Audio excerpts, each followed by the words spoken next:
Blog Talk Radio.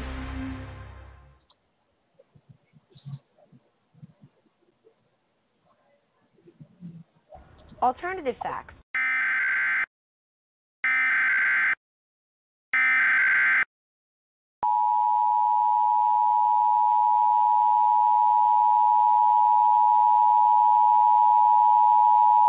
The following message is transmitted at the request of the United States government. At 12:07 a.m. Eastern Daylight Time, numerous unidentified objects of unknown intent and unknown origin were detected at high altitudes over multiple locations of Earth's outer space by the National Radio Astronomy Observatory, and these objects are presumed to be some form of controlled aircraft. It is not known if more of these aircraft will arrive, or if they will attempt entering Earth's atmosphere.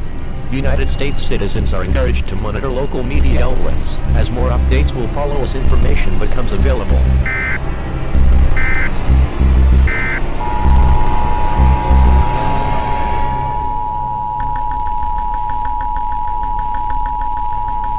The following message is transmitted at the request of the United States government.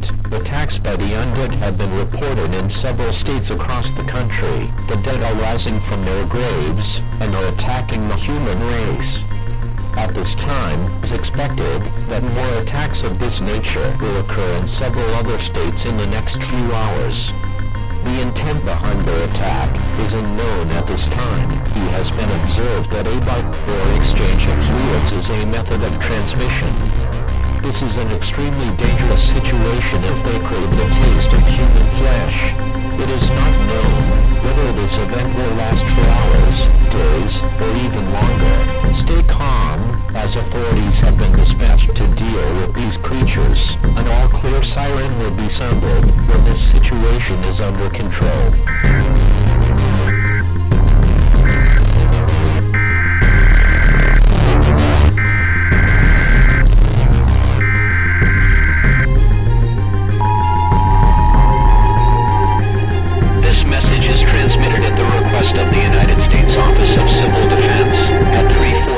Pacific Standard Time, nor is detected a long-range nuclear missile launcher. This missile is believed to be headed in the direction of all residents within a 400-mile radius of this area should seek a fallout shelter immediately.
Welcome to Within the Chaos with your host, Rodney the Viking Shortridge.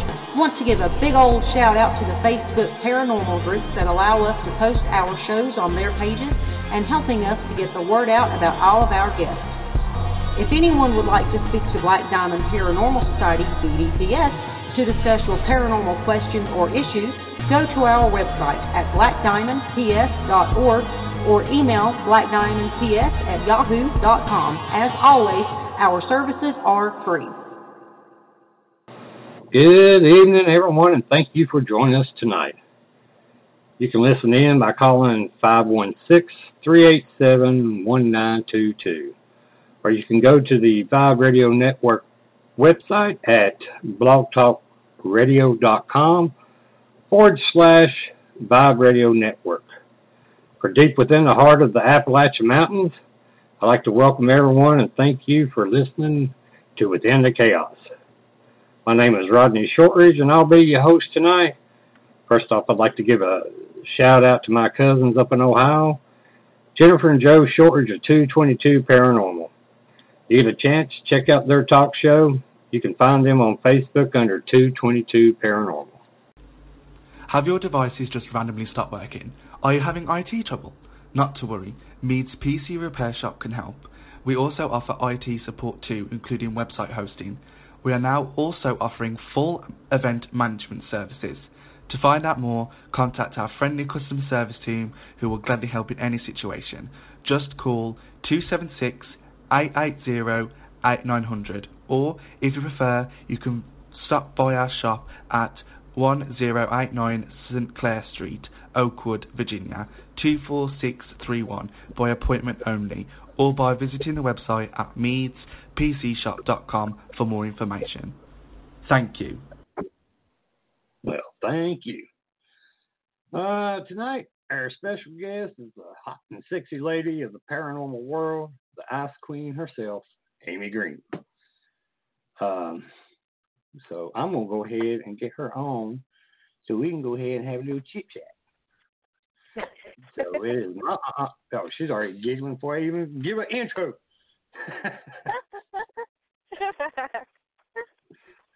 Well, it's my honor to introduce the Ice Queen, Amy Green. Hello, Amy. Hello. And thank you for joining me tonight. Well, thank you for having me. How are you? I'm fine if we quit having all this damn rain. Oh, I know. It's rained every day here since we've been here. So we're building an ark, I think.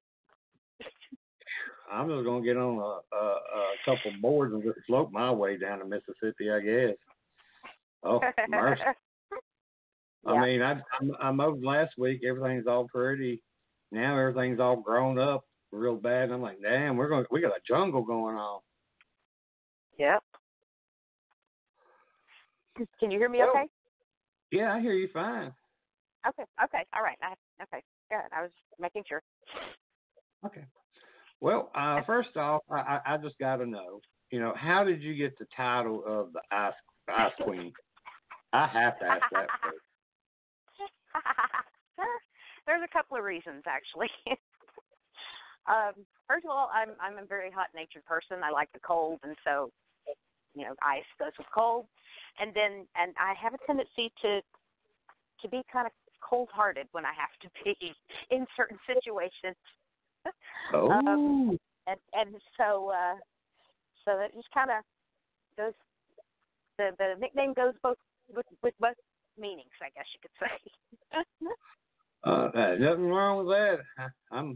I run hot too because I got to have an AC on or a fan on all year round, and everybody else is like, Jesus Christ, what the hell's wrong with you? I'm like, well, one, I'm a fat ass, and I got to cool this shit down, people. So tell us a little bit about yourself. Well, let's see. I'm originally from Dallas, Texas. I moved to New Orleans a little over 8 years ago, and as a matter of fact, I just moved from New Orleans to Pennsylvania about 3 weeks ago, actually. So I'm going to be based in Pennsylvania for now, and I'm going to be traveling quite a bit through Thanksgiving, well, close to Thanksgiving. I should be through traveling and everything by Thanksgiving. So that's what I'm doing right now. We're going to be doing some investigations and doing some, attending some cons and everything. So I'm real excited about that. Oh, cool. Well, but go ahead. I'm sorry. No, go ahead. I'm sorry. I've been investigating the paranormal for a long time, since the early 90s, actually. So I've been doing this, studying a long time, and it's just become a passion of mine. And so I've been studying and researching and investigating the paranormal, for a long time. And here I am. I go wherever I'm needed, wherever I want to go, and I don't know how a lot of groups start, but I started my groups in the beginning going to places that we had heard rumors about and asking them, would you welcome an investigation into your location that could be possibly haunted? And then word of mouth, and then we got to know more locations, and we started going to more and more places, and we just kind of built our list of places that we've gone that are completely fascinating and right with historical value and everything, and that's what I love about it. Cool. Well, what got you into the paranormal world? My love of history. That was my minor in college, and one kind of just flowed right into the other. It wasn't any one particular thing. It was just my love of history. And then you start reading this historical stuff, and then it just kind of flows over into the paranormal world, and that's how it happened for me. Some people it doesn't, but for me, that's how it happened. So, yeah. Oh, cool. I'm a big history buff. I love history. I love especially, the ancient history. I get into that. And that's one thing I've noticed about the paranormal world. I've often asked a lot of people that in the paranormal world, what would they classify the oldest date, like EVP that they've caught? And, a lot of people go 1800s, maybe 1700s. But I've noticed that not many have, or any at all, have got any EVPs that you would classify anything 1600s, 1500s, and back. Have you ran into anything like that yourself? Well, I don't know exactly how old. Actually, I guess it was a couple of weeks ago. We were at the Shanley Hotel, and it was, that was from 1800s, built in 1845, and I got a really, really good EVP there. But that's the 1800s, and I've actually gotten some modern ones, some modern day up until like an event that happened in 2006. So nothing older like that. I haven't really gotten to investigate a whole lot that's older than that so far, but I plan to, and in the future. So. Oh yeah, I think it'd be great if we could get some evidence of something much, much older. That'd be great. Oh, definitely. Yeah, definitely. That would be awesome. Well, have you had any, unexplained or paranormal experiences, that's left a significant mark in your life? And if so, can you describe those experiences? We'll see. I've had several during my investigations that I've done. The one story that has really stuck with me, and I've told this story to quite a few people, and nobody's been able to give me the answer on it yet. I don't know what it was, but it was I was about 4, I guess, and it was in the spring, and it was my mother and me. We were living alone, and I heard throughout the night what sounds like cackling. Some people would think that, what supposedly a witch cackle might sound like. But I heard it off and on all night long. And my mother couldn't explain it. I tried to explain it to her. I tried to explain it to my grandmother. And I don't know if I wasn't explaining it right or they didn't know. But, I really would love to know exactly what it was, but I have not been able to find out so far. But, that really, really sticks out significant in my head. Wow. And I know what I heard. I was awake. I was fully awake. I knew exactly what was going on around me and everything else. And, a lot of people think, oh, it's a kid, they're scared to death. And I'm like, I've never been scared of the dark. And so to hear this noise off and on all night long was significant enough that it stuck with me till now, which was, dinosaurs roamed the earth when I was 4, but,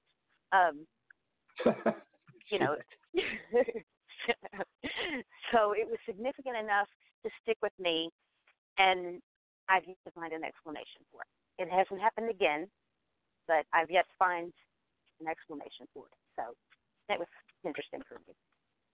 Dang. Well, when did you first see your first ghost, and can you explain that experience? Seen one. Well, Hello.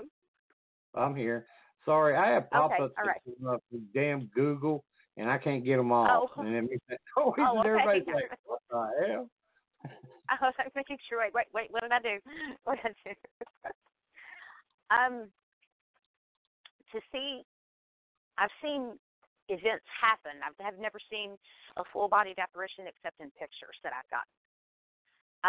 But I have seen quite a few events, and one location that a lot of people ask me about, and I am really, really anxious to go back to, is the Granbury Opera House in Granbury, Texas. This place is probably the most active place that I've ever been to date, and I've been to some pretty scary places. And we were in the balcony looking across, and there's another balcony across from us on the other side of the auditorium. So they took a picture, and you could see, that part of the balcony was actually closed off. You couldn't get to it. But we got a picture of a man. You could see a silhouette with a cowboy hat on and everything, and him sitting in the chair right across from us. And that was like, we took the picture, looked in the view to review the pictures and everything, and there it was. And then also in the balcony, they have like the theater seats that only stay down if you hold them or if you're sitting in them. And I'm standing on the ground talking to two of my investigators, and they're sitting up like on the top row, and they're on one side, I'm on the other side, and we've watched an entire row of seats, like somebody is walking down the aisle, pushing the seats down, all the way down the aisle. And I mean, it was you're watching this happen, knowing that the only way to do this is to pull the seat down and sit in it to get it to go down. And we're watching every one of these seats go down, and we're like, "There's nobody there. How do you explain this?" And and then also we set up our base camp on the stage, and the floodlights, that are on the stage. It is a working theater still, and all of a sudden floodlights start flashing onto the stage, and so of course I get mad, and I'm like, knock it off, quit messing with the lights. What are you doing? Leave it alone. And so they had to call that it kept happening, and so we had to call the manager. And I said, and we're looking around, everybody's going, we didn't touch anything. And she said, those floodlights are operated by a keyboard up in the booth that's up in the balcony, and it's locked, and there was nobody in there. So we're sitting here, we caught it, we actually caught it on video camera, and we saw it with our own eyes, spotlights just flashing and everything, and they're controlled by a booth up in the balcony that's locked and nobody can get in. So yeah, that was this place. Supposedly John Wilkes Booth acted there after the assassination of Abraham Lincoln. Supposedly, I don't know for a fact. That's a rumor I've heard from more than one person. So. Did you say he acted there after the assassination of Lincoln? Yes. Well, they captured him not long after the assassination. Well, there's quite a bit of evidence to state that the guy that was burned in the barn was not him. And the most significant thing about it was that, when he shot the president, he jumped the stage, broke his leg. The guy that was burned in the barn did not have a broken leg. Oh. And also, apparently, he had like an appendix out or something like that, where he would have had an appendix scar. The guy that was burned in the barn did not have an appendix scar. So. Conspiracy! I know. Ain't it funny how the paranormal just gets entwined with conspiracy theories, UFO, crypto, all of it? Oh, my gosh. Well, I guess it's nothing out of the ordinary because I was sitting here. I was by myself the other night. We're actually camping in Ohio right now, and I'm sitting at a table and everybody's gone, and I hear a howling out in the distance, and I'm like, "What?" And they did. I heard it about 3 or 4 times, and I'm like, "What is that?"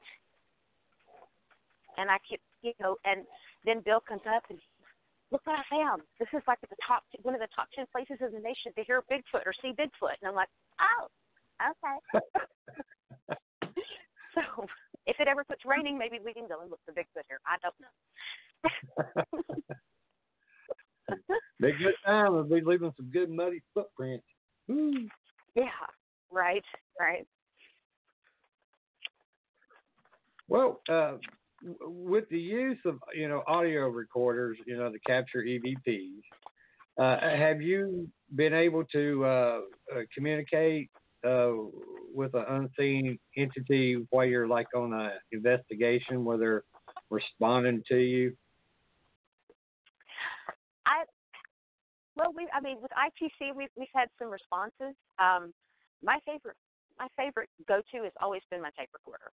I've gotten several EVPs when I was in the Dallas-Fort Worth area at different places, and we actually got one. I was working with Michelle LeBaron actually at the Shanley a couple of weeks ago, and we got a very, very clear EVP on the 3rd floor, and it said some explicatives and then something we couldn't understand, and then it said, "I'm not guilty." And I mean, it was that clear. We were sitting there with our jaws on the floor going, "Oh my God, what did he do that he thinks he needs to,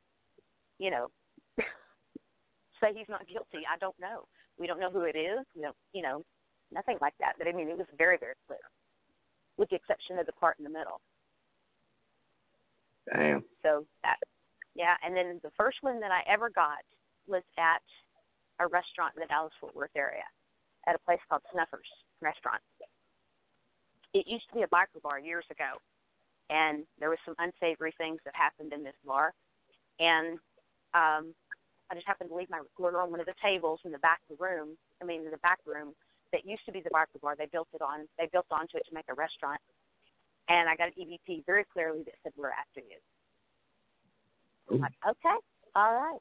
This is interesting.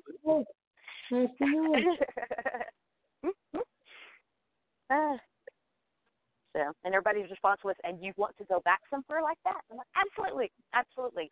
99% of the stuff you can explain away. It's that 1% that keeps me going back." Yeah, that's true. I hate going on an investigation where they're talking about, the tables are flying up in the air, chairs are spinning around, dishes are zooming, and you go there and you spend 8, 10, 12 hours and nothing happens, and you have to tell them, "Well, with what we got nothing." And they're like, "Well, when you left, all hell broke loose." And I'm like, well, I can't live here.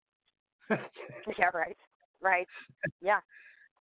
I go in with the same. It doesn't matter what the reputation of the place is. If I go in somewhere, I'm not going to go in assuming that it's haunted. That's the last explanation that I want to take. And like I've said before, I have spent my fair share of time up in attics and crawl spaces underneath trailer homes, looking for whatever. If somebody says they hear something or they smell something, I want to make sure they don't have a rat under their house or in the crawl space, or they don't have this or something in the attic. And let's go figure that out first. And then once we've ruled all that out, then we can start talking about, well, maybe. Right. And it doesn't make, I don't see a whole lot of fans doing that, because automatically they call us and they're wanting us to tell them, "Yep, you're haunted. You're haunted. This is big time. You need an exorcism and all this." And I'm like, no. No, I told people they needed plumbers and electricians and pest control. Yep. Yep. Absolutely. Well, and then my background is in behavioral science. And so not only am I listening to what they're saying, but I'm listening to how they're saying it. I read people pretty well, read body language, I read inflections in their voice and things like that. And that tells me a lot right there. So that also does not get me a whole lot. This does not also did not get me a lot of fans. It's just, like they want me to believe what they're saying and go on about my business. I'm like, well, no, not really,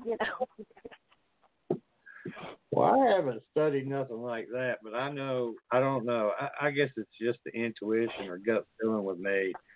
When I sit down with a client and they're telling me their story, I can automatically, I don't know why, but I can tell whether it's bullshit or not. And I hate that because, here the rest of the team sitting there like, oh my God, can you believe all that? I'm like, nope, I don't believe a fucking thing she just said. And we still, they're like, we're still going to do an investigation. I'm like, yeah, we'll do it just to prove that what they're saying is not true. And I know it sounds kind of shitty, but, I'm the biggest skeptic of my own group, and, and it's my group. Right. Yeah. You've got to go into skepticism. It's the paranormal is what Bill calls, what a lot of people call, not Bill, but a lot of people call a pseudoscience. You really can't prove anything, you really can't prove this, really can't prove that, or anything. And so a lot of times it's not taken seriously. What we do you sound like you're going into a hole. I'm sorry, I had to, hold on. Sorry, I had to come inside. That's all right. It just sounds like she's getting further away. I'm like, she went from Ohio to Japan. No, I was outside, and then it started raining really hard, and I had to come inside. So. Okay. More rain! Yay, more rain! Yes, lovely. That means if you're getting it now, I'll be getting it in a few hours. Yay! Yeah. Well, how many investigations, have you participated in within the years that you've been an investigator? And, I know you mentioned the one location in Texas, but what other locations that you've been to that you would say is really highly active? I've done over 200. It's been, over 200 places. I tell you what, I would definitely vouch for the Shanley. The Shanley Hotel is crazy. It was such an interesting place, and not only did I get that EVP and everything, but we had somebody had an ovulus with them, and all of a sudden they said, who is this? And I whipped my head around and I'm like, that's me. It said my last name. It spelled out my last name twice. Oh, wow. And I'm like, I've never had an ovulus do that before. It spelled out my last name twice. And I'm like, okay, well, then that's fun. But that place is definitely interesting. And then, of course, Granbury. And one location that I've probably done the most times, it's closed down right now, but they're talking about doing a renovation on it, and that's the Baker Hotel in Mineral Wells, Texas. That place is just, it's a phenomenal place. I've probably investigated it 6 or 7 times, spent the night there. Built in 1929, closed in 1972, and now they finally found a buyer, and the city has agreed to let them renovate it, and they're talking about opening it back up in 2022. That place is, and just the people who stayed there is, it's really, really interesting. But it's Mr. Baker, the man that actually built the hotel, I'll tell you a little story about that. There were some guys, this was right before we went to go stay overnight the first time. There were some guys that went in as trustees. They were trying to clean up the place a little bit. And they offered them, we'll take some time off of your sentence if you'll go in and clean up and help us out with this. Okay, fine. There were 3 of them. They went in, and one of them went to the 10th floor where Mr. Baker's apartment was. And he went up to the 10th floor, and he was walking in the door, and he said this old man who was on the other side came and slammed the door in his face. And he went down the stairs, and he said, forget it. I'll serve my time, and went back to jail. And somebody was saying, what did he look like? And he showed them, he was able to point out a picture of Mr. Baker. Mr. Baker died in 1960. And this was just a few weeks before we went in the first time. That was like in 2002. So he said that's the man that slammed the door in my face. That's him right there. And then he pointed out Mr. Baker. Hey. So this place got a lot of history, and I was glad to hear that they were actually going to renovate it and bring it back to its glory, and restore the place. Okay. That's awesome. Yeah. And we let's see. My last trip to Waverly was kind of interesting. It was really interesting. It was on my daughter's bucket list, so I took her for her birthday. Not last year, but the year before, for 2017. We went to Mid-South, Keith Aegis Con in Kentucky, and we took one night and went and spent the night at Waverly. My daughter is very sensitive, and she's gotten much more so since she's had my granddaughters. And when we were on the 4th floor, we got partially down the hallway, and you could see out of the corner of your eye, whatever this black thing is that's on the 4th floor there, kept its eye on us and kept pace with us out on that balcony part, and just walked all the way down the hall with us. And you could, if you kind of look peripherally, you could see it over there. You could feel it. You could see it. You could see the blackness. And then after we got through with that little short way down the hallway, she turned and she goes, I can't do this. I've got to go. And she refused to go back to the 4th floor. Oh, wow. So, yeah, that was pretty intense. She was almost crying. I said, I'm not going to force you to go where you don't want to go or where you don't feel comfortable. If you don't want to go back there, we don't have to go back there. So we didn't. So. Well, what's your opinion on the strengths and weaknesses of women in the paranormal, and also the men in the paranormal? What do you mean, strengths and weaknesses? What are you talking about? Like as far as talent or as far as abilities? Talents, abilities, knowledge. Also, the cat fighting, as goes for men too. That type thing, and all the instead of working as a community, everybody working together, it's always a fucking infight. I don't participate in that kind of thing. I don't have time for it. I have no patience for it. I have no time for it. I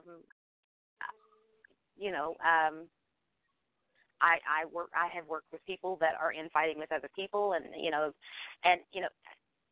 that's whatever your problem is. You guys work it out. I'm not going to be an ostrich and say I don't know that it's going on, because I do know. I do, and I'm completely aware, of what's being said, what's being done, and everything. But I choose not to participate. It's not what I'm in this for. I have no patience. I have no time for it. I think everybody, if they're in this for the right reason, has something unique to bring to the table. everybody has got their own. Even it doesn't matter if you're sensitive. You're sensitive. You can feel things. You can touch and feel things. You can touch it. Everybody is different, and so therefore everybody has something different to bring to the table, and you have to respect that. And it doesn't matter that. What does it matter that you got to go to this place? You got to go to this place. You go. Fine, great. That's great. If it brought you some kind of, personal. What's the word I'm looking for? Personal satisfaction that you got to go into this particular location. By all means, celebrate it. Go ahead. Be excited. Be happy about it. But don't get mad when somebody else gets to go investigate the same place. Mm-hmm. Because every group that goes in is going to bring something different to the table. Everybody in my group, everybody that's in my group. Because I actually disbanded my group in New Orleans. Because I formed ParaNOLA in November of 2012. I had a lot of musicians in my group, and so therefore it was really, really hard for us all to get together to investigate. Not only that, but even though New Orleans has the reputation that it does, it's very, very hard to get access to places to investigate. Because at the end of the day, New Orleans is a tourist city. And, you're not going to have, like, the Bourbon Orleans or the Monteleone or the Le Pavillon or, wherever. You're not going to get them to close it down just so you can come in and investigate. That's not going to happen. And so, therefore, there's so much that you would have to rule out investigating a lot of those places. But, now that I'm with the Reap team, I've got the opportunity to go to some really fascinating places, and we've got some really great places coming up that are actually been, on my list of places to go, which I'm really excited about, and the Shanley was one of them. Shanley did not disappoint me at all. So. Well, did that answer your question? I'm rambling. Did I answer your question? Oh yeah, you answered the question. Okay, all right. As far as because I've had my group for 11 years, and I've had a lot of people come and go. And the biggest thing that I have trouble with is bullshit infighting. Right. And it ain't got nothing to do with the case. It's just got to do with people's personalities. And it drives me nuts. Have you had trouble like that before? Oh yes, yeah, I have. Yeah, I have. And here's where the Ice Queen comes in. Especially not necessarily in my group in New Orleans, and definitely not with the Reap group. But when I was in the Dallas-Fort Worth area, we had that all the time. And I stepped in and I went, stop. We're here as a team. We're at a location, or we're in investigation. Because when I have a group on an investigation, I'm very strict. I'm very strict because I want respect, not only for the location that we're at, but if there are spirits there, you have to have respect for them. You have to have respect for if a homeowner, if it's a private investigation, you have to have respect for your teammates. Otherwise, it does not work. And so, if we have somebody in there who's, we've got somebody muttering under their breath, if you've got somebody, saying this about this person, you know what? There's the door. Yeah. Leave your egos and leave your attitudes at the door. Otherwise, you can go out the door, collect your attitude and ego, and go home.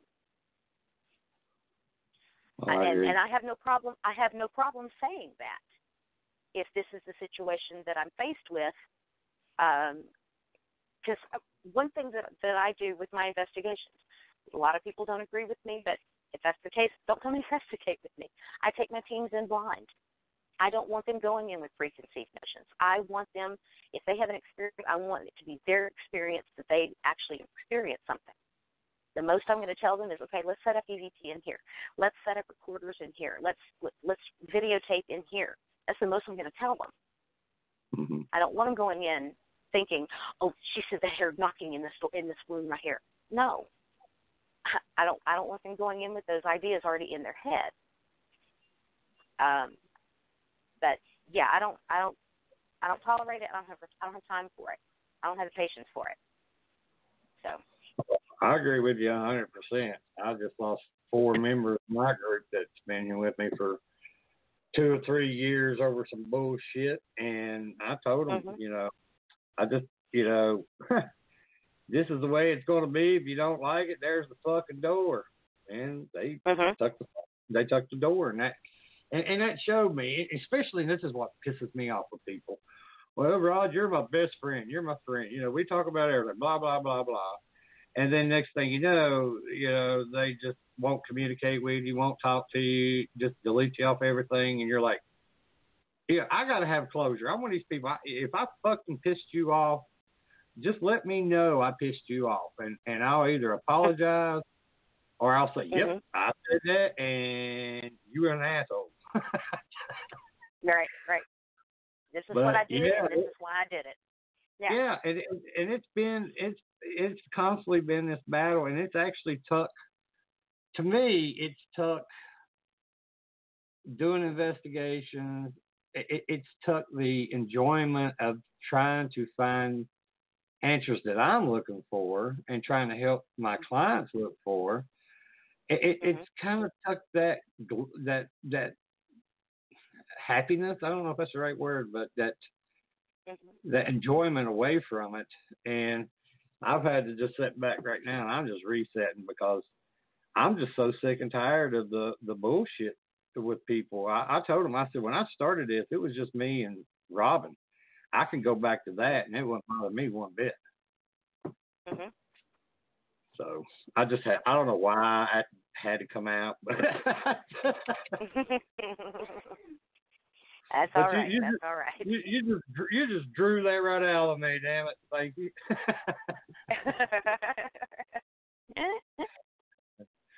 Get it off your chest. Say what you got to say. Get it off your chest, and you can either move on, or we can move on and go past it and move on to the next thing. That may sound very simplistic, but that's the way that I am. I'm when it comes to this, at the end of the day, it's very few people's careers. Most of it it's I hate to say just hobby, because it's more of a passion than it is a hobby. But at the end of the day, it really is a hobby. It's an expensive hobby, but it is a hobby nonetheless. And very few people actually make their living doing it. And I wouldn't want to make my living doing it. Otherwise, it's kind of like one of those things. If you have to do it, you don't enjoy it as much. Yeah. So I do it because this is what I love to do. I'm a puzzle solver. I want to go in and I want to solve a puzzle, and I want to know the truth. I want to know the answers, and that's why I continue to do what I do. Well, and I agree with you 100% on that.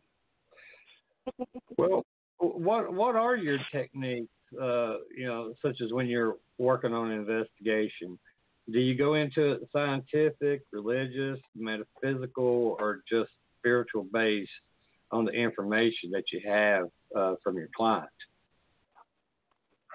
Well, it depends. It depends on the background of the people that you're dealing. The client.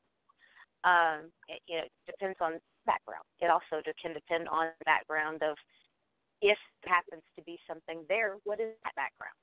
Because you have to have respect for all of it, and you have to, because if you send in a Baptist preacher into a household that is Catholic, it can't. They may respect the two religions, but at the end of the day, you're going to have to use what works for the background of the people that you're dealing with. And you can't send a Catholic priest in to get rid of, a Native American spirit. It's not going to work. You've got to go in and be respectful of the people that you're dealing with and the possible spirits that you're dealing with. So But I go into with, I'll be completely honest. When I go in somewhere, I don't take any equipment with me at all. I walk around. I mean, I'm not sensitive or psychic in any way. I'm just not. I have my intuition is more in behavioral analysis, and so I'm going to walk around with no equipment in my hands except for maybe my camera. And if I want to walk around in the dark by myself for a while, let me do that. Let me get my bearings. Let me get a feel for the place, and familiarize myself with it first. Then I'll go and collect, whatever equipment may be necessary, whether it be a REM pod, whether it be my tape recorder, whether it be just my camera, whatever the situation is. So, and also it depends on if I'm doing, because I've done a lot of private home investigations. And so my first job, when we go into a private home investigation, I sit down with the homeowners. And I have a questionnaire that I read to them. And I let my team go and do like a baseline reading around the house. I don't let them listen to this interview because some of the questions are really, really personal. And my entire team doesn't need to know this information, but I do, so we can use that to draw our, to use in our analysis. Mm-hmm. That's another thing that I do first is, walk in and I get to know, talk with, I hate to say client because I don't charge for investigations. I never have and I never will. But, people that have called, I'd say people that have called us in, they ask us to come and they think that there's something going on in their home, and so therefore, they'd like us to come check it out. Okay, we can do that. And I'll be honest, when it's an animal or a child that's involved, that's going to go right to the top of my list. It always goes right to the top of my list with an animal or a child. So that's kind of my method in just about any situation. Mm-hmm. That answer your question? Well, what type of tools do you use during the investigation? I know you said you just may walk around with a camera, but are there any other instruments or tech equipment that you might use on site? Yeah, we have. We use quite a bit of. We use a lot of different kinds of equipment. We use old school. I'm kind of old school when it comes to my investigating, but I'm not opposed to using the new stuff, and I will experiment with it occasionally. But my tape recorder, my camera, those are always my go-tos. But we have things as simple as a dowsing rod that we use, and then you go all the way up to the SLS camera. I haven't quite wrap my mind quite around that. I mean, I understand the concept, but I'm not quite wrapping my mind around it completely. And I have used it, but I'm still trying to wrap my mind around that. We have room pods. We have, the laser group tents. We have the SLS cameras. We have ITC programs.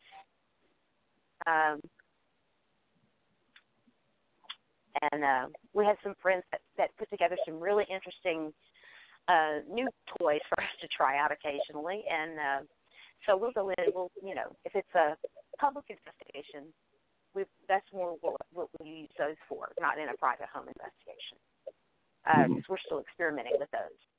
So, everything as simple as, a pendulum or dowsing rods, all the way up to the SLS camera and the ITC programs, and everything in between.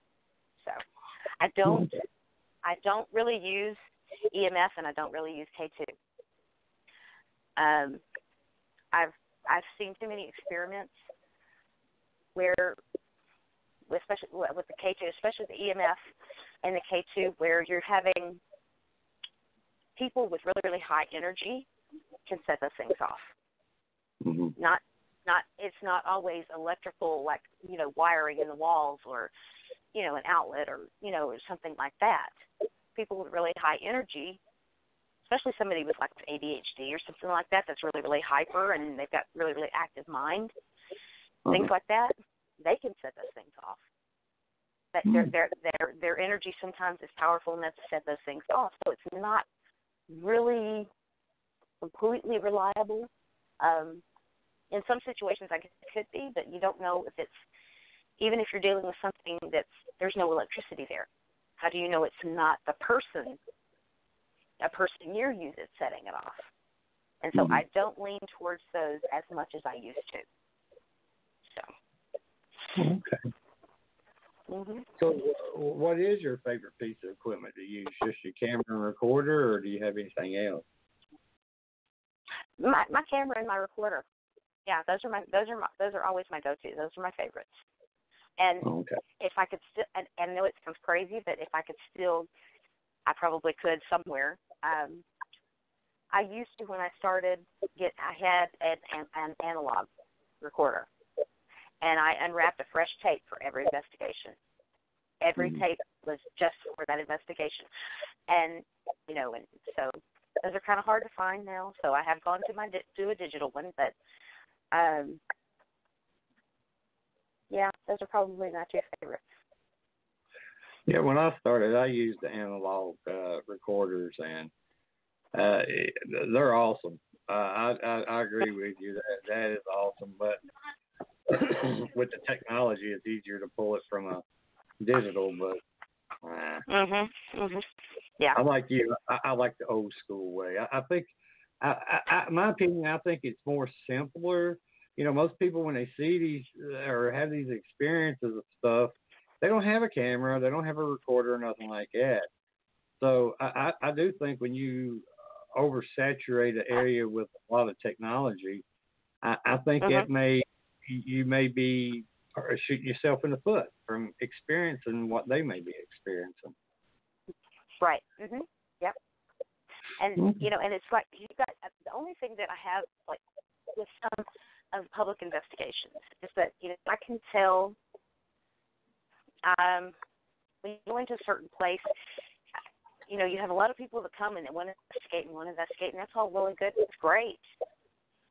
The only thing is that as far as like EVPs and things like that, if I've got like 10 to 20 people in a room with me, or on the same floor with me, depending on where we are, I can pretty well rule out EVP completely, because you've got so many people, so many different things going on, and you can only say, stop whispering so many times,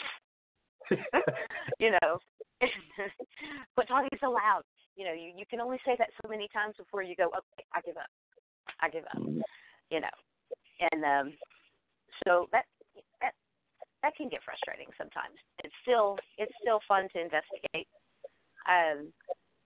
especially with people who's never investigated before. But one thing that's really, really hard, and I think you'll agree with me, Lord forgive me, there's nothing wrong with the TV shows are making it very hard for the investigators to do it, not on TV. Because people watch what they see on TV, and they want to go to investigation. They want all that to happen, and it's just not that way. It's just not that way. It's a 9 times out of 10, it's a waiting game. I mean, am I right? I mean, it takes a lot of patience. It takes a lot of time. They don't see behind the scenes where you're doing all the evidence review, the hours and hours of evidence review and reviewing tapes of nothing, and they don't see all that. And so it kind of makes it hard when they're walking into a place wanting to see poltergeist, and all they're seeing is dead space. You're not going to walk in and see poltergeist. It's not going to happen. So that's kind of made it a little bit harder, but it's still interesting to try and teach people. But people are still teaching me. I learn from just about everybody that I meet. I learn something new from them. I've been doing this over 20 years, and I'm still learning. Every time I go on investigation, I learn something new, which I love. I love that. So. Do you ever get burnt out? I have a couple of times, but not. I don't want to say burnt out.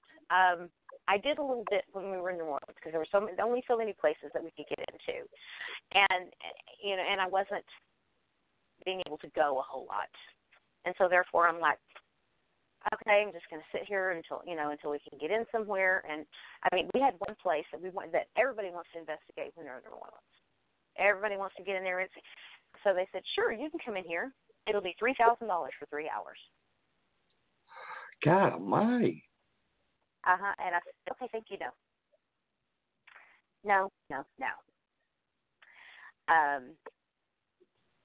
But no, I've gotten, I've gotten weary of it a couple of times, and I've just stepped away for a few weeks, and then I come back, but it's something that something always pulls me back to it, and I don't know exactly what that is, but I guess it's the curiosity, it's the puzzle solver in me, or whatever. But I always come back to it. Well, see, that's something I have a hard time explaining to people in my group. They'll want to go somewhere like Waverly Hills or somewhere like that. It costs $1,000 or something, and I'm like, okay, if we all agree on it, this is how much each person needs to pay to put in, and let's, and we'll get something started. But then, then give it about a month or two, then no one's bringing the money or putting their money in, and then they get mad at me. Yep. They're like, we don't go to these big places. I'm like, well, we can't afford these big places unless we all work together. And if we're all not going to work together, I can't afford to pay for everybody to go. I'm sorry, I am not a rich man. Right. Yep.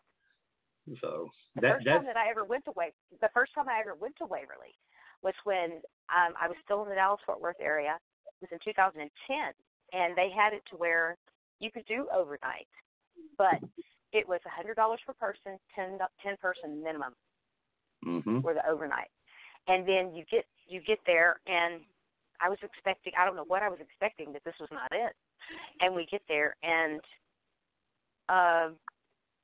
you're in this big room with all these different people, and I'm like, I guess there was probably 100 people in the room, and then they take you up, and they split you up, and then they give you about a 15-20 minute tour with a tour guide, and then they turn you loose for 45 minutes each floor. Oh wow! And yeah, and so that makes it really, you don't have time to set up. You don't have time to set up cameras and set them up and set up a base camp, and I don't even know what they would charge a group or something like that to shut for one group to take over the whole place. I can only imagine it would be outrageous. But when you're in this place, when you're in this place and you've got 45 minutes, you're working completely with handheld devices. So that's all you have time for. So that's Waverly. But then that's also with places like St. Albans, and stuff like that. You don't have time. You're given so much time per floor, and then you move on, and you're like, okay. See, then you got a question, and so that's what I've explained to people in my group. I said, then we got to, make a decision on whether it's worth the money or not to just do a tour all by ourselves for 45 minutes and pay that kind of money with handheld devices. Right. And so, to me, I don't think it's worth it, in my opinion. Right. Yeah. But as a group, if the group wanted to do that and we all chipped in and did it, I'll do it. But I'm not going to be happy. We did that at St. Albans, and I was not happy with that. And I mean, St. Albans is just not even an hour down the road from me. And and we did a lot of work there and volunteer stuff, and I just felt like this is not worth it. Right. And even we didn't even get much evidence. And I don't know what you think about this, but do you think that with so many people going into these locations like that they're taking away, that, you know, it might be draining, or the spirits or whatever's haunting it just don't want to come out? I don't know if that's the case, but I think when you have a big group of people on one floor like that. Now, Waverly is a little bit different than St. Albans, because one floor in Waverly is quite extensive. I mean, it's just, you know, I don't know if you've never been to Waverly? No. Okay. In this place, it is massive. So you can have 20 people on the floor and not run into them again, you know, but unless you want to and they're with your group. But St. Albans is not, it's different with St. Albans, because it's got more actual rooms and things like that in there. I've spent the night at Waverly twice. I might, if somebody was going for the first time and wanted me to go with them, I might do like a you know, maybe 2-4-hour tour. I would not go overnight again. It's not worth it. It's really not. Okay. Well, I mean, that's been my opinion about. I mean, I love to support these places and go to them, but for, you know, what I've heard of stories from you and other people, it's just like we're not going to get a bang for a buck, and I just don't see driving that far, and because, you know, I'm 5 hours away from Louisville, and you know, and like I said, gas, food, all that. And I told everybody, you know, we're like I said, we're a poor group. Yeah. But we, you know, and that's the thing about, you know, people see, like, Paranormal Lockdown was at Waverly for 3 days, and they got to sleep there. When you're actually there doing an overnight, you don't sleep.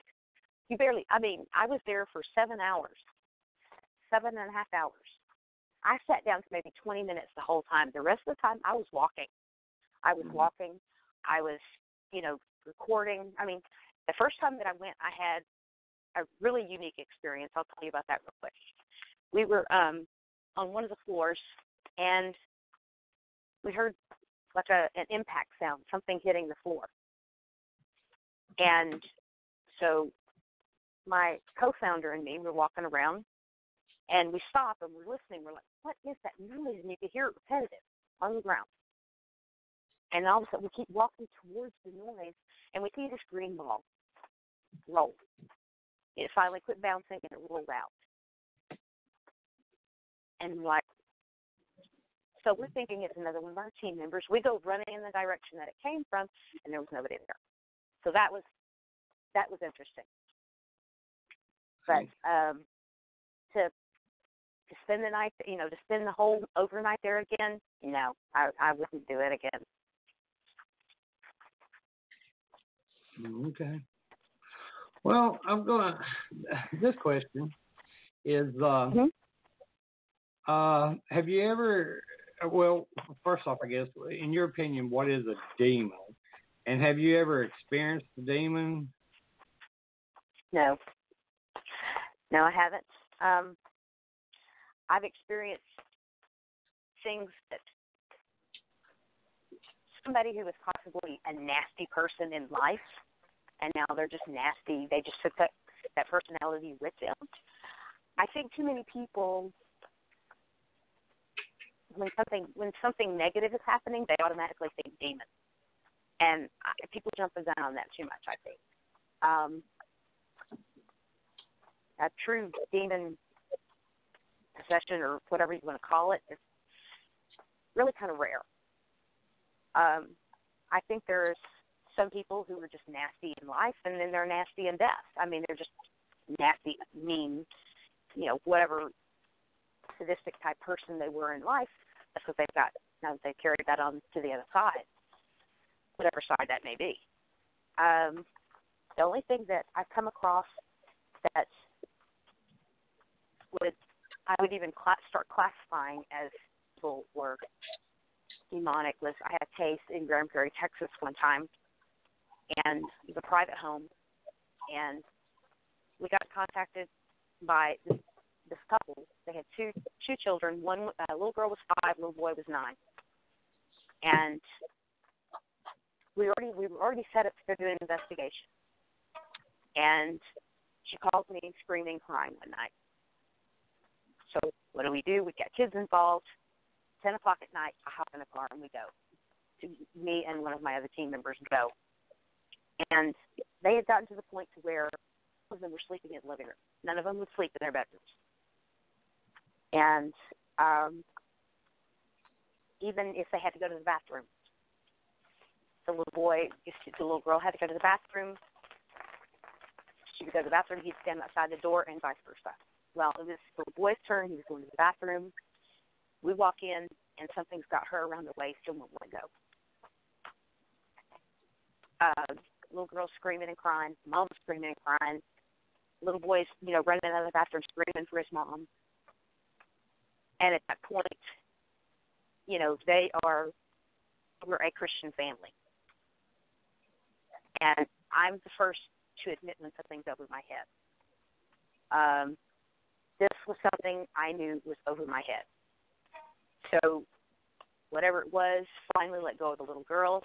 They left the house and didn't go back, and I had to contact a clergy friend of mine to go over there and try and help them out. Because I'll be honest, I don't, yes, I am an ordained minister, but I'm not an exorcist. I'm not anything like that. And so I actually, that was above my head, and I actually had to call somebody else in to help me out with it. That's as close to evil or demonic that I've run into so far. Hopefully I don't run into, any more than that, but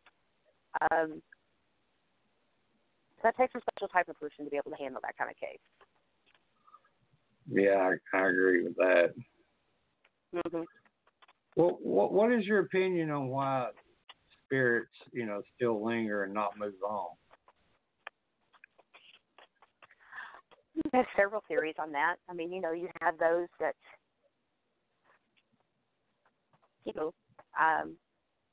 feel like their life was taken from them too soon.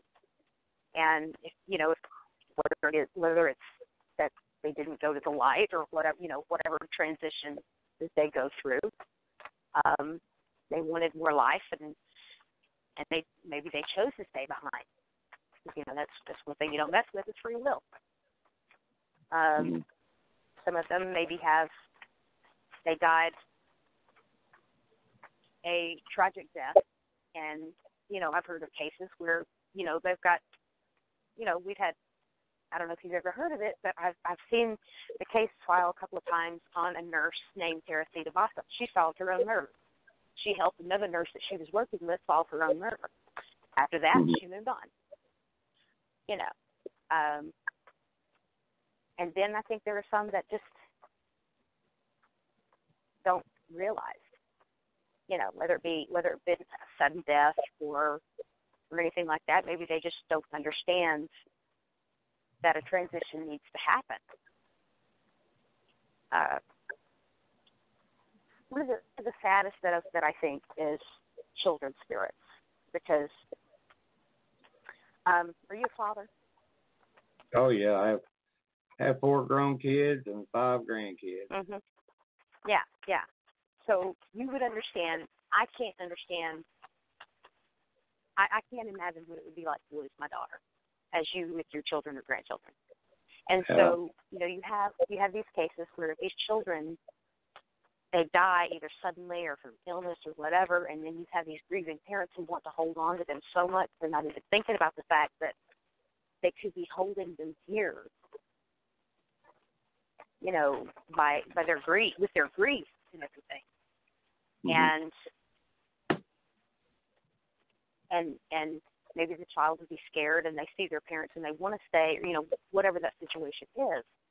And the child gets left behind when the parent goes on. Parent not even thinking, I need to let this child go and transition to whatever plane it is that they need to transition to. So that one is really sad to me. Oh, I agree. When we get EVPs of children, that touches me most of all, because knowing that child is still, I don't know if you'd say trapped or still earthbound or however you'd want to say it, and either don't know how to move on or can't move on. It's really sad. To me, it's really sad. That's one reason I like somebody that I know and I love is in the process of passing and everything. Yes, I do practice Wicca, but also I was raised in a Christian background, and I have a tendency to call on a relative that they knew, or that they knew and they would recognize. Call on them to say, hey, this person is fixing to. Can you please come and help them? Help them across. And I think that's helped at times, especially in the last 5 years, because I've lost some people really, really close to me. And one of them I could actually hear him talking to her. Like she was there. She came to come get him, and he was talking to her. And they were making plans, and so that gave me, maybe that's selfish, but it gave me some comfort knowing that she had passed before him and she came and helped him, helped him across. So maybe calling on somebody, whether it be by prayer or just by saying it out loud, for somebody that they knew and that they would recognize to help them cross over. Mm-hmm. Well, have you ever been afraid on a location during an investigation? If so, can you, explain what happened? Well, let's see. I'm trying to think. I've actually gotten spooked a couple of times. There was one location that I went to in Abilene, Texas. It was an old asylum, and we were walking down this hallway. And I looked to my left, and I knew that there was a window behind me. And I could see, moon coming in, there was a street light, and then I could see the moon and the street light coming in. And I kind of, something caught something out of the corner of my eye, and I looked over to the side, and I could see an arm, like reaching for my shoulder. And I caught it just in time where I jumped. And when I turned around to look for it, it was gone. And that was, at first you go, oh my God, what? And then you go, oh, how cool, can you do it again? Yeah. So, I've been spooked a couple of times. I've gotten spooked several times at the Baker. The Baker is just, especially in Mr. Baker's apartments. Where your rational mind is going, okay, it's probably just this. But at the same time, you're going, but what if you put yourself in this dark environment? You go, but what if it's not? What if it's this? Yeah.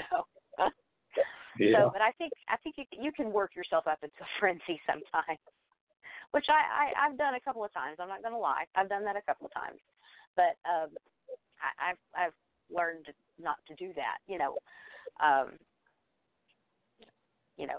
Not to let my mind run away with me. So. Well, all the time I haven't been. Well, I wasn't scared because of anything paranormal. We was working a case at a cemetery, and it's a huge cemetery, and it's on a mountain, and I was way down at the bottom. Also, one of the girls on top of the mountain hollered, or bloody screaming for me. And here I take my big ass running up this damn hill. And by the time I got up there, she's like, it's okay. Your son scared me. And I'm like, hey, time I got my breath, I said, I'm going to have a heart attack here just because I ran up this damn hill for you. Gee. If you're going to be putting my ass, you just roll me in a hole here. Damn. She's like, it's okay. No, it's not okay. You could have told me, I don't know, halfway up, Rod, everything's cool. Yeah, but yeah, my son scared her, and I mean, she went batshit crazy, and here I ran up her. And, oh my God. Google can kiss my ass. These damn pop-ups, I've been trying to get rid of these pop-ups forever, and I cannot get rid of them. I've even had my tech guy try to get rid of them. He's like, I don't know how they did it. I'm like, well, you're fired.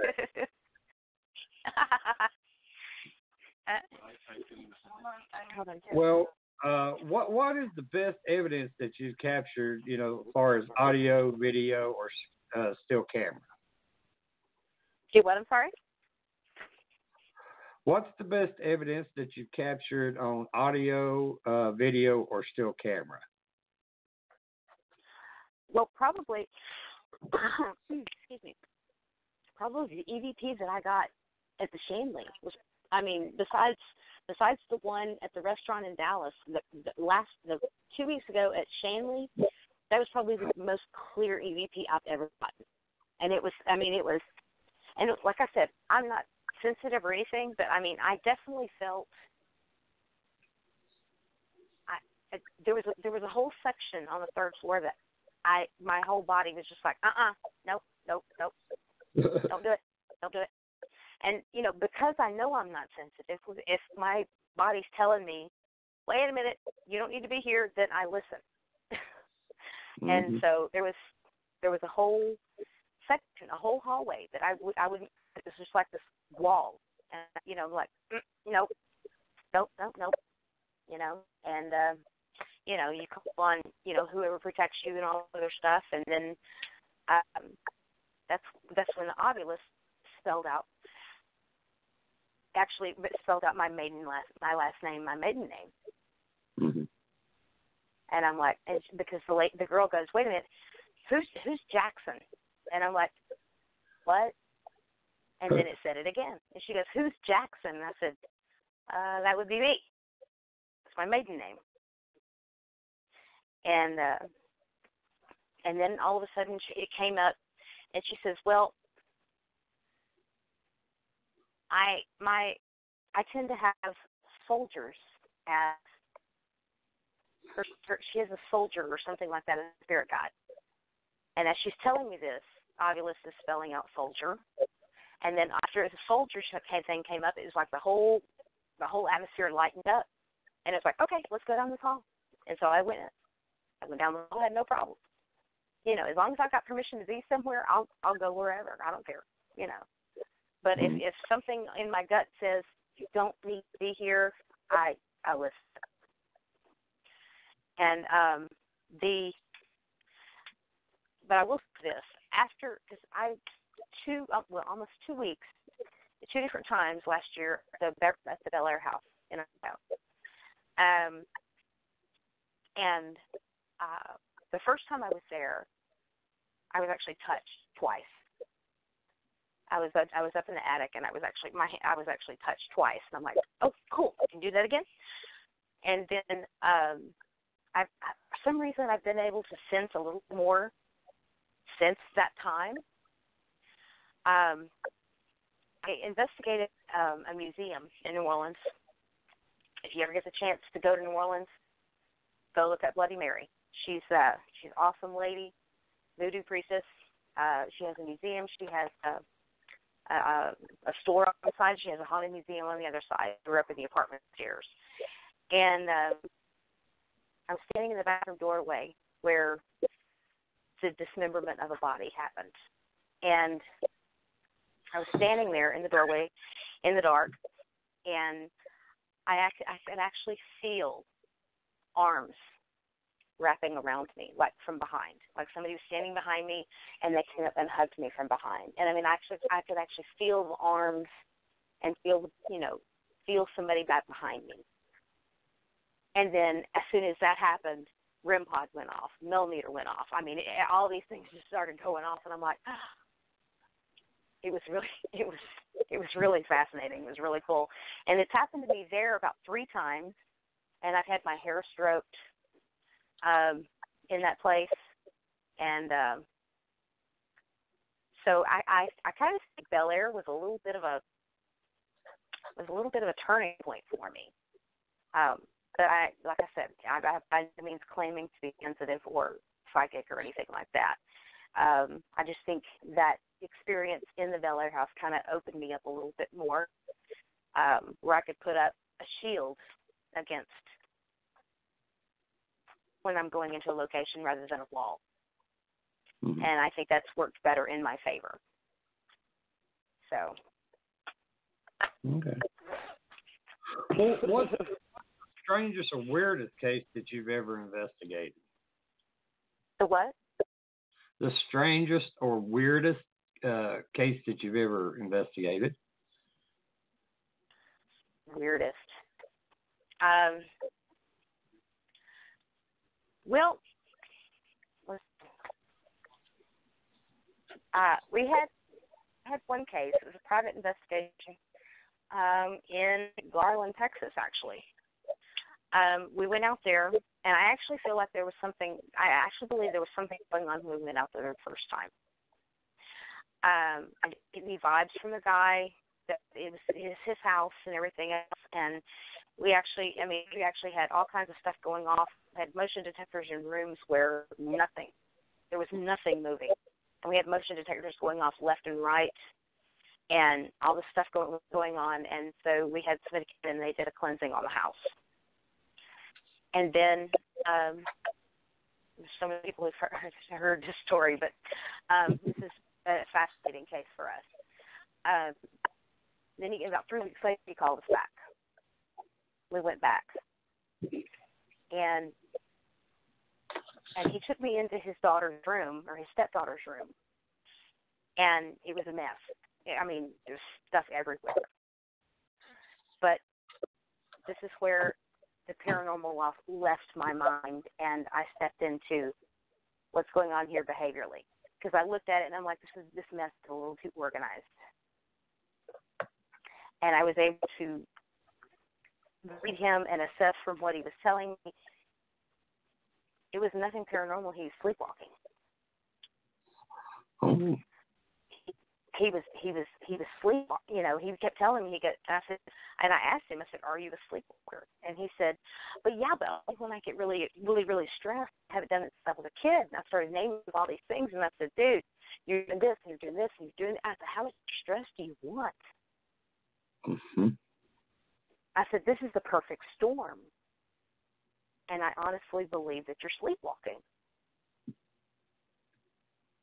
And that's when his fiance was like, yeah, now that makes sense of why almost, probably 3 or 4 times a week, she wakes up and he's on the couch.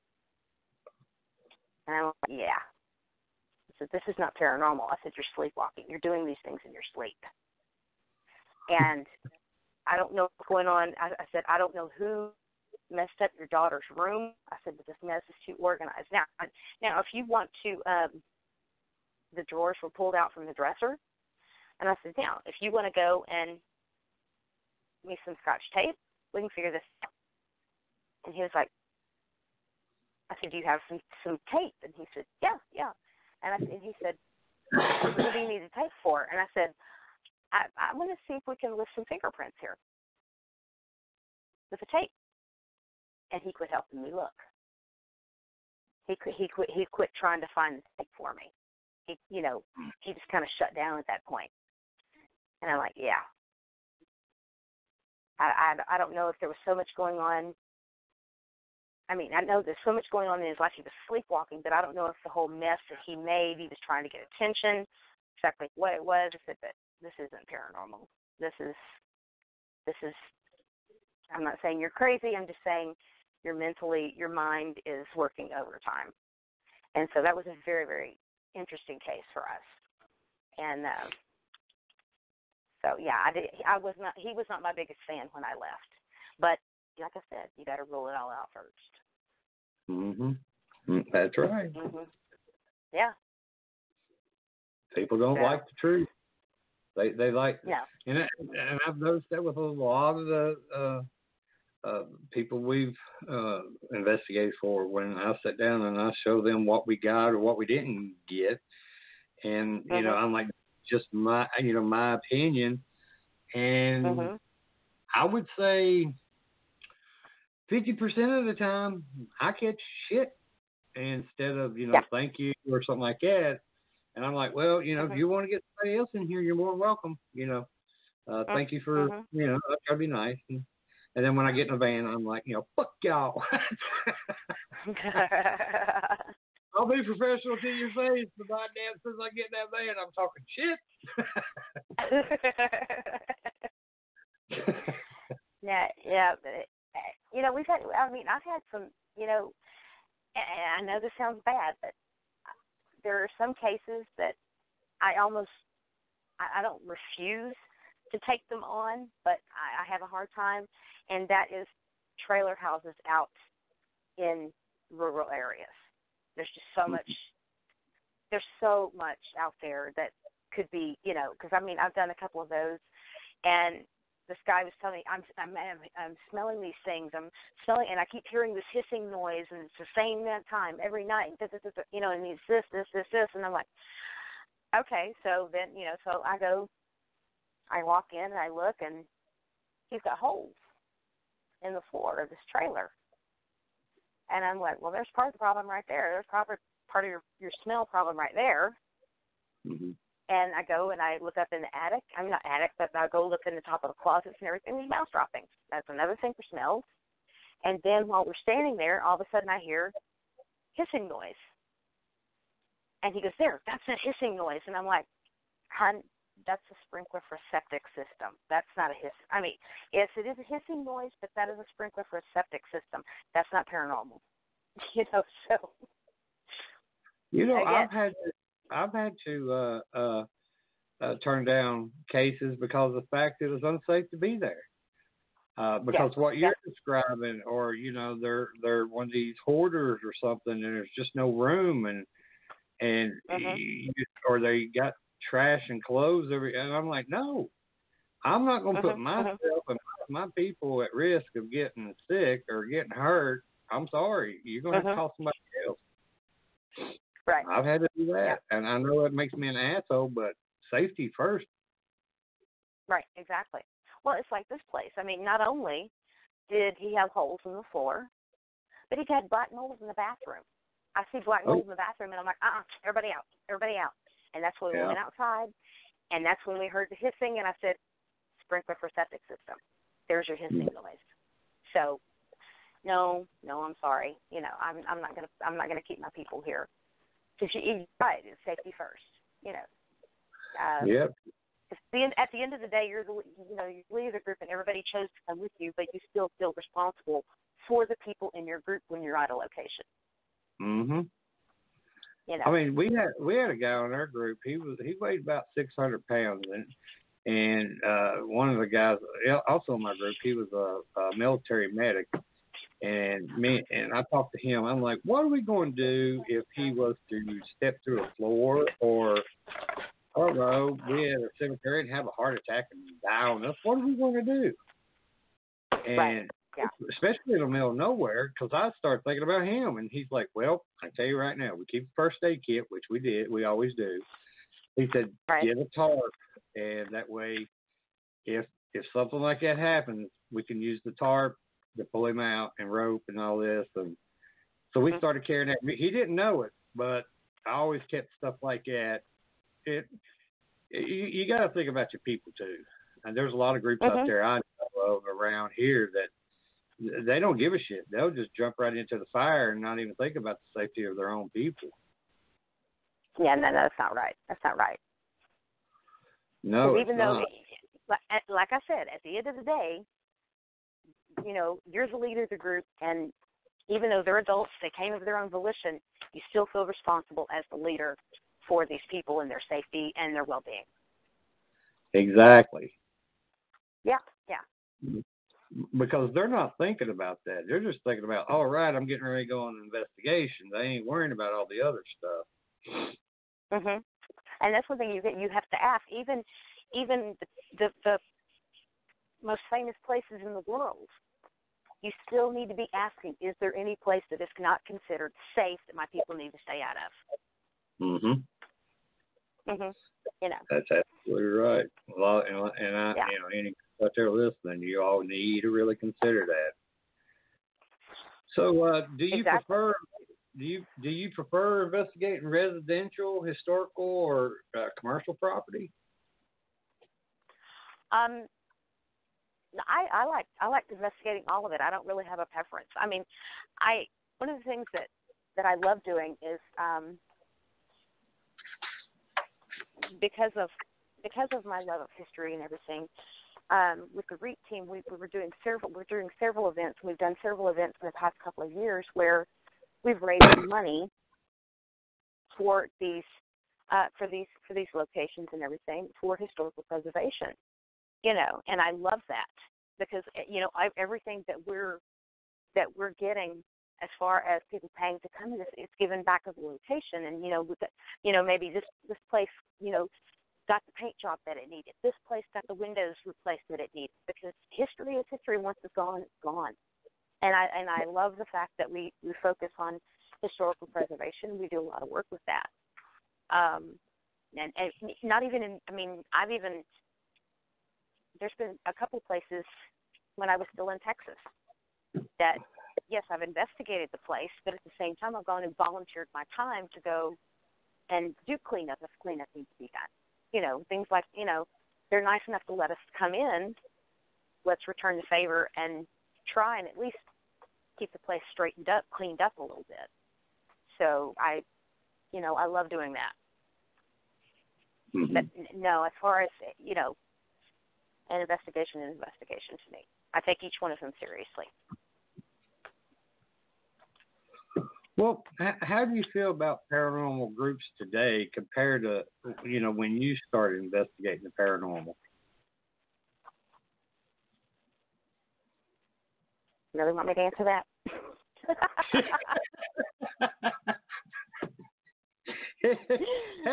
I mean, you can say, pass. That was a nervous giggle there. I heard that.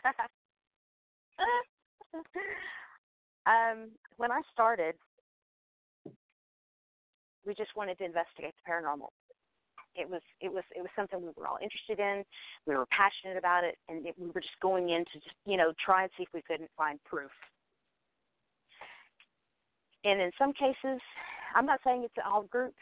I'm not saying anything. And don't think that I'm trying to lump everybody in on this, because I'm not. Because some groups are just there to investigate the paranormal, which is great. But then you've got some groups that's all they're doing is trying to get a show. Mm-hmm. And, I'm probably going to be cast all kinds of flack for saying that out loud, but, and that's they're just in it trying to film everything and do everything they can to get a show. And I think that's sad. Because I think it takes away, I hesitate to use takes away. It kind of hurts the credibility of paranormal groups who are actually in it to investigate the paranormal. Yeah, I'm going to get a lot of flack for saying that out loud, but I said it, so there it is. Oh, I agree with you 100%. I don't give a shit what kind of slack I get. But it's the truth. Everybody's in it for some kind of fame and fortune, and it's not that way. It's either doing it because you enjoy doing it, it's a passion or a love or something. then if you're just in it for a TV show, get the fuck out. Yeah. And it's, you know,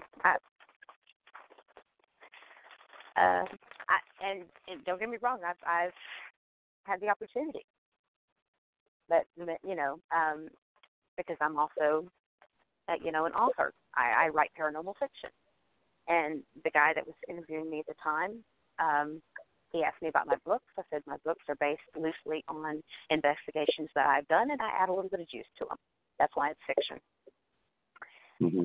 And he said something, I don't remember exactly what he said, but I asked him, that I told him, I said, if you're expecting me to fake evidence for ratings, I'm out of here. That's it. I'm done. And he said, okay, and I walked out.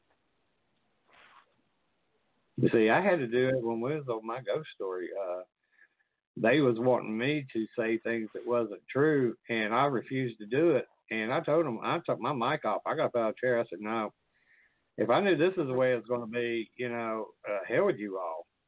And the producer, and director, and all that shit followed me outside, and they were both going, you know, you need to calm down. You need to calm down. No, I'm not going to calm down. I told you all, I'm not lying about nothing.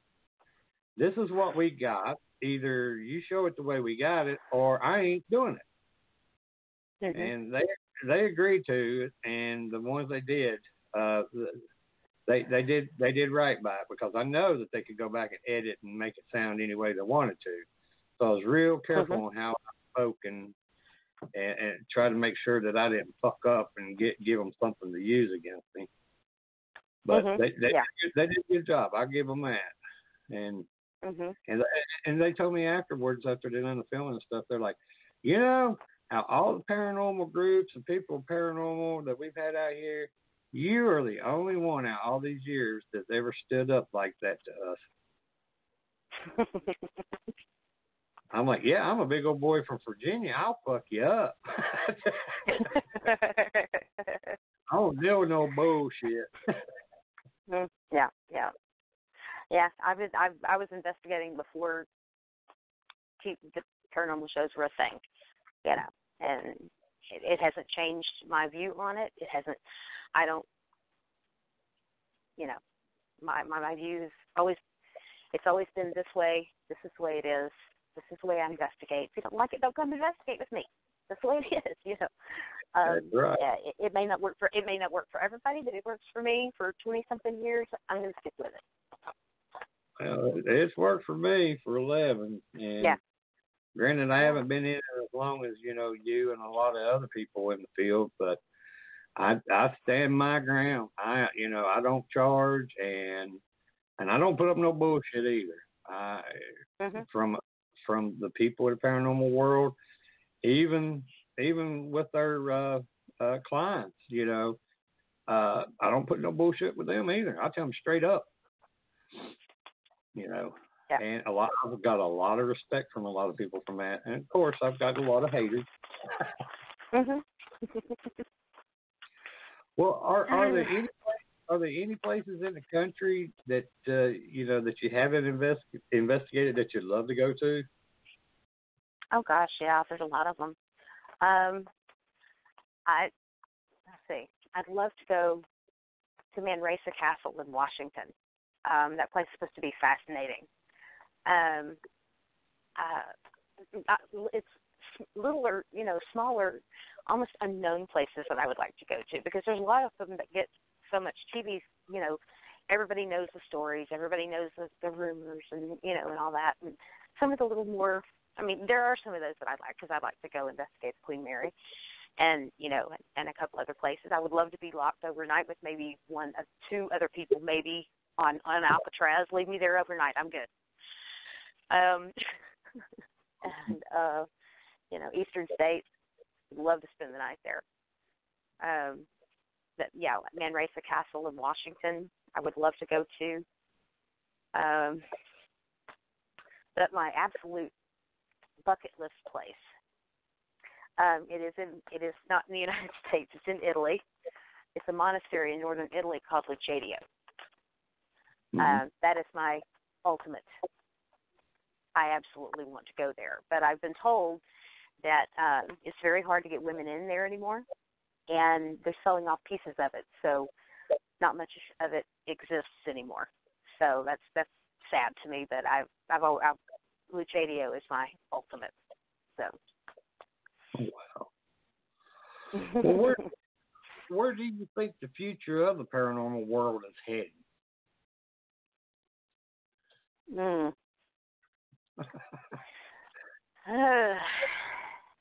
That's hard to say. Damn questions, man. They're too hard. Damn, Rob. Well, I mean,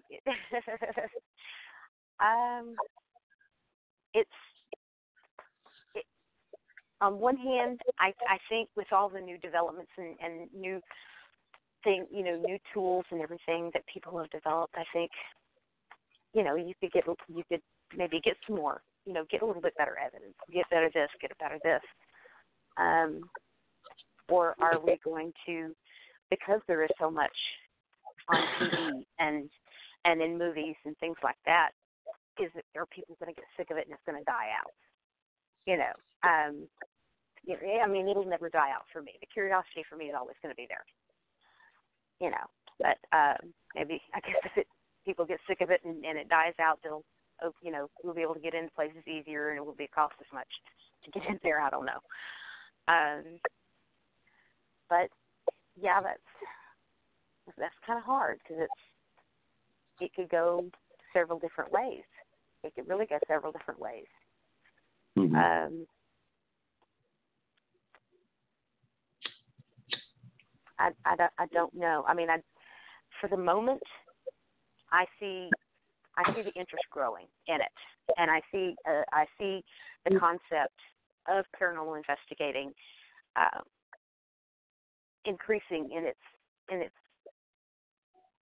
in people actually, accepting proof that we've gotten as validation.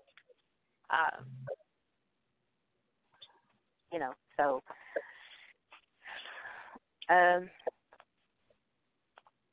I can't. There's not any one thing that I can say that would, that's going to. I don't think it'll ever be taken completely serious because you have, like, what's the man's name that goes around debunking everything, no matter how outlandish it is. What's his name from the Skeptical Inquiry or something like that? What was his name? Joe Nichols. It goes everywhere and poo-poos every piece of evidence that anybody's ever gotten. So, I mean, there are always going to be those. You're always going to have skeptics who are going to be able to try and rule out everything. They're going to be able to explain away everything that you've ever gotten, no matter how much you can prove, no, this was not this. No, this was not this. It was this and this and this. And so I don't think there's any one answer to that. I agree. For the moment, it's at a high. It is. It's at an all. I think it's an all-time high.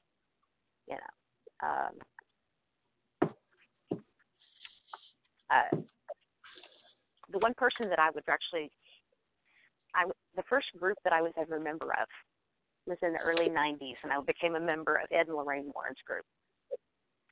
Mm-hmm. And unfortunately, even though I have more mutual contact with her now than I did then, I can't sit down and speak with her about this, even though I would have loved to. Mm-hmm. But I would like to get her insight on it. Because she's been in it longer than just about, she and Ed were in it longer than just about anybody. So, but at this point, it's at an all-time high. It's become more accepted. It's become more profitable, for one thing. Yeah. I mean, you have to admit it is, especially for some of these locations, it is very profitable. Because they can charge people to come in and investigate, and and that's, if that's what they want to do, then that's what they want to do. So that's fine. But. Well, seeing that Ouija boards are a hot topic in the paranormal community, What are your thoughts and experiences with using a Ouija board? I have used them. Not very often, though. They're not a toy. They're absolutely not a toy, and I can't stress that enough.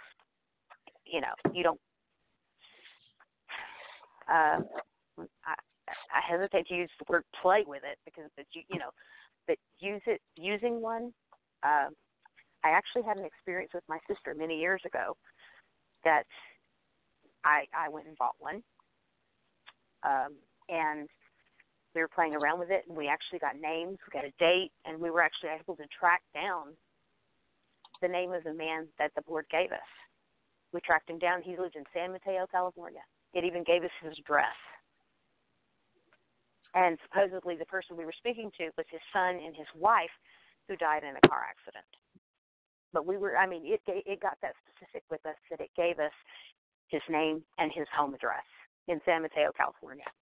And I was like, okay, this is not a game. This is not, and the fact that it's using your body, to manipulate this planchette, this board to spell these things out, I would think that would give a lot of people pause, but it doesn't. You're not thinking about the fact that, oh my God, this thing is coming through me to be able to give me this information. And I think it should give people a lot more pause than it does. That I don't use them on a regular basis, no. Okay. Well, have you had any experiences other than the paranormal, such as cryptid or any UFO encounters? No, I really haven't. I've never been in a place where that was real prevalent, that I was aware of. Now my mother did, but I haven't. My mother. We lived in South Texas at the time, and she was actually on her way home from. She was taking night classes, and she was with her best friend, and something came down almost on top of her friend's car, and their car stalled. She said she saw the lights. She saw lights everywhere and everything, and their car stopped, would not start, would not move. And they just had a bunch of flat. It was, and my stepfather was going, "Are you sure you weren't getting stopped or pulled over for something?" And she said, "No, we were just out on the dark road, and all of a sudden, this big thing with all these lights comes down, the car stops, and it finally, when it lifted up and went off, they were able to start the car and drive home." Wow. But that was her experience. That wasn't mine. And as far as cryptids, besides the yell I heard about, I guess it was on Saturday.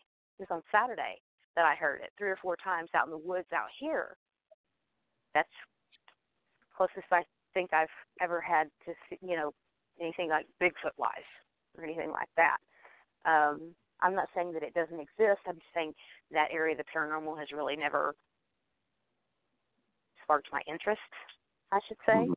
I don't have any disrespect or anything to anybody who does, follow the, cryptic, Bigfoot, aliens, or whatever. It's just not something that I've ever been. It's never really held my attention. Okay.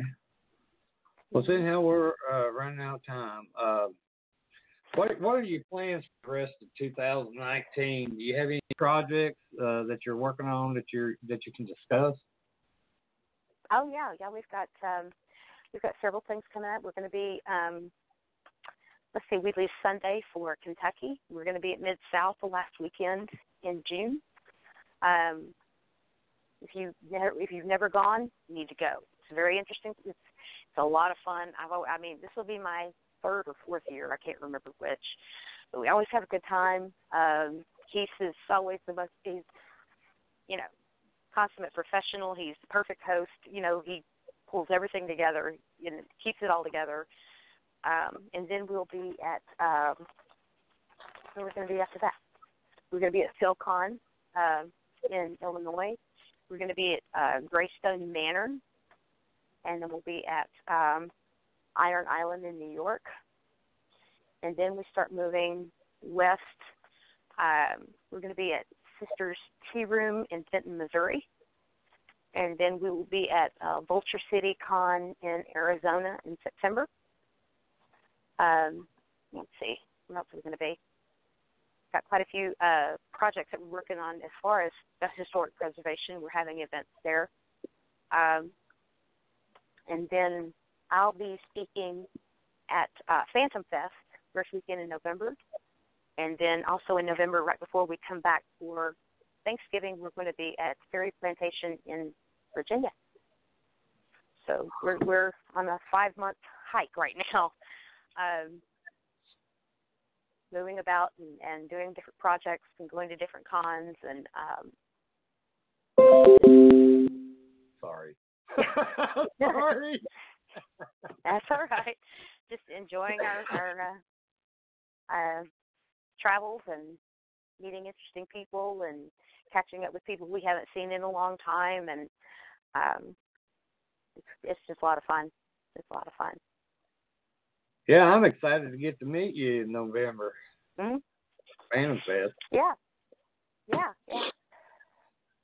Get Bill and everybody back down here. Yeah, man, I tell you what, I was really surprised. This is our second year with our Phantom Fest, and I just cannot believe the response that we've been getting from so many people, like yourself and Bill and all the other speakers and special appearances and all. Wow. Because our area, we just don't, people want it, and we never had it. And it took me years. I've thought about, and I finally pulled the trigger last year and said, I want to do this. If it don't do good, it don't do good. But it did great, and it's building. I'm just amazed, and I'm so thankful for you all that's coming and sharing your experiences and your expertise, and and plus get to hang out in a small town, and y'all be like, where the hell we at?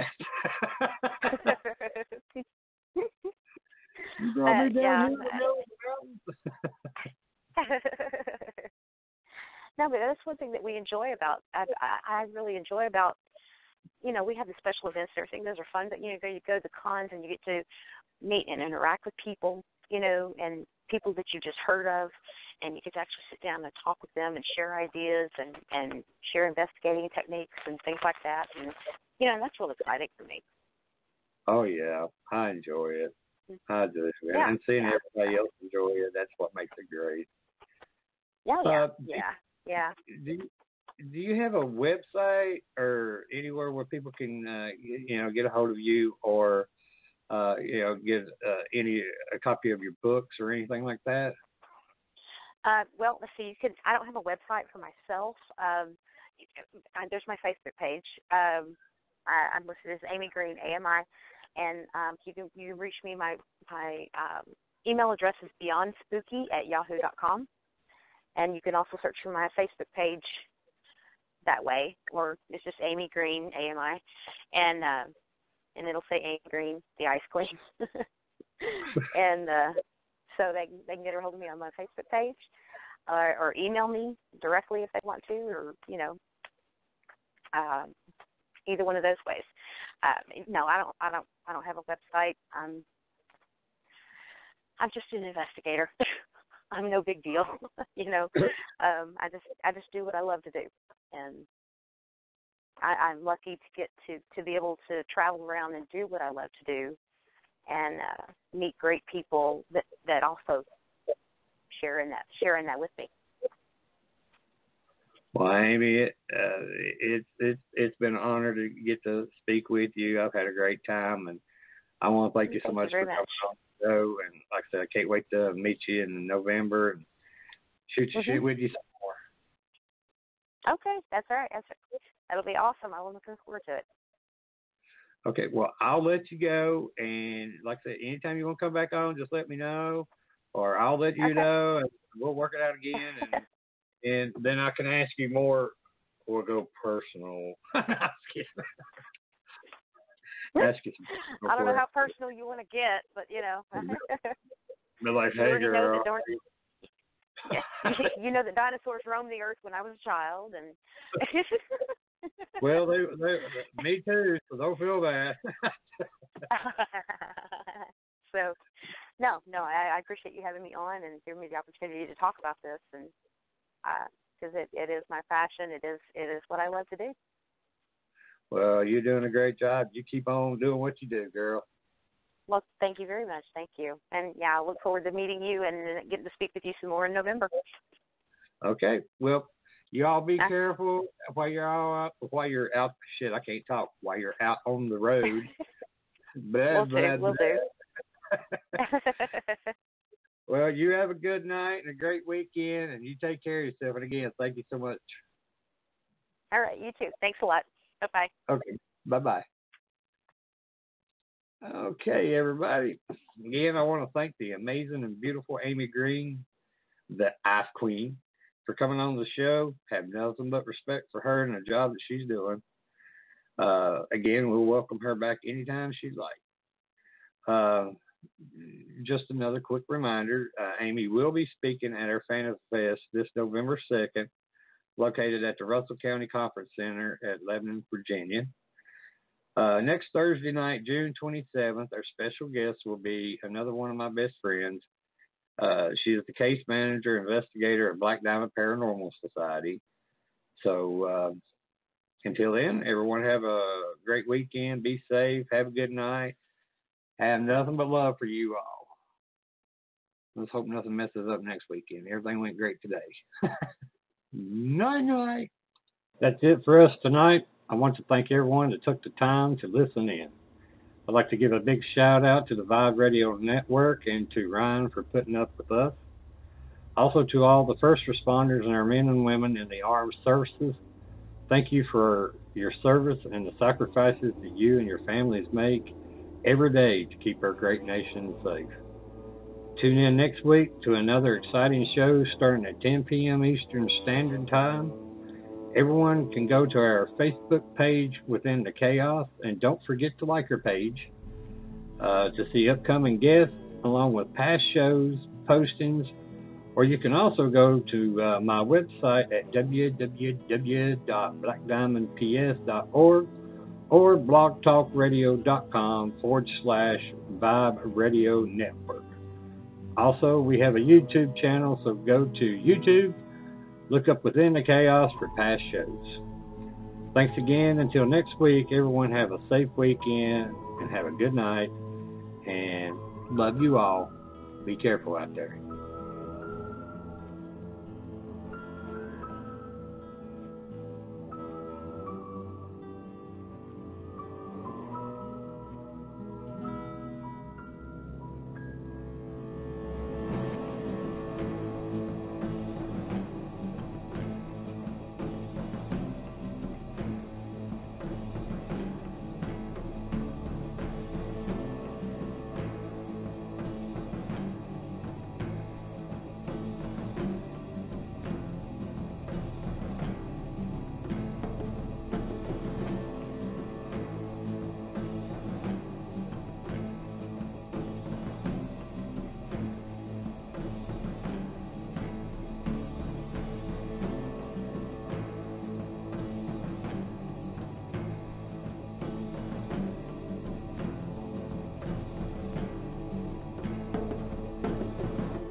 I'm sorry.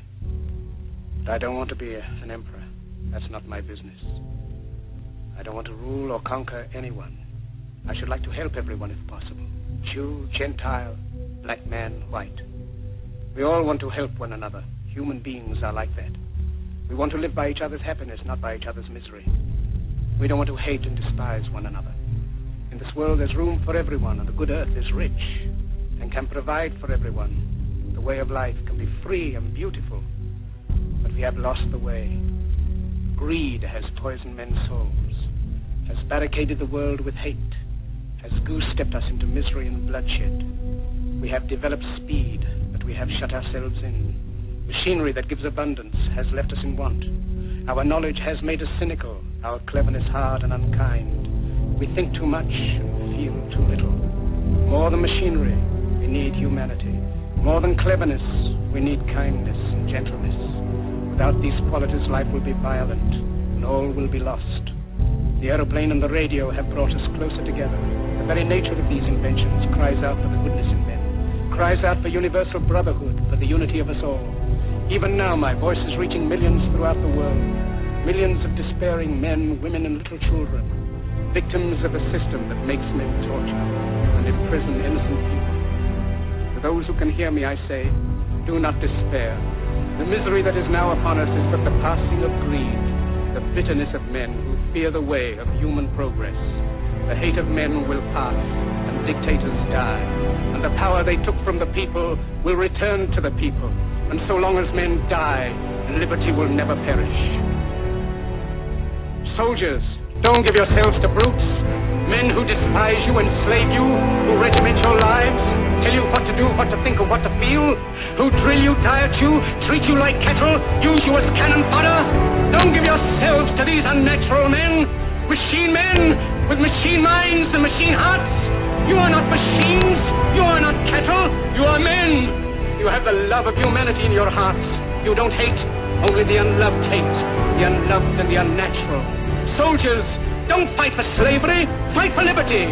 In the 17th chapter of St. Luke it is written, the kingdom of God is within man, not one man nor a group of men, but in all men, in you. You, the people, have the power to create machines, the power to create happiness. You, the people, have the power to make this life free and beautiful, to make this life a wonderful adventure. Then in the name of democracy, let us use that power. Let us all unite. Let us fight for a new world, a decent world, that will give men a chance to work, that will give youth a future and old age a security. By the promise of these things, brutes have risen to power, but they lie. They do not fulfill that promise. They never will. Dictators free themselves, but they enslave the people. Now let us fight to fulfill that promise. Let us fight to free the world, to do away with national barriers, to do away with greed, with hate and intolerance. Let us fight for a world of reason, a world where science and progress will lead to all men's happiness. Soldiers, in the name of democracy, let us all unite!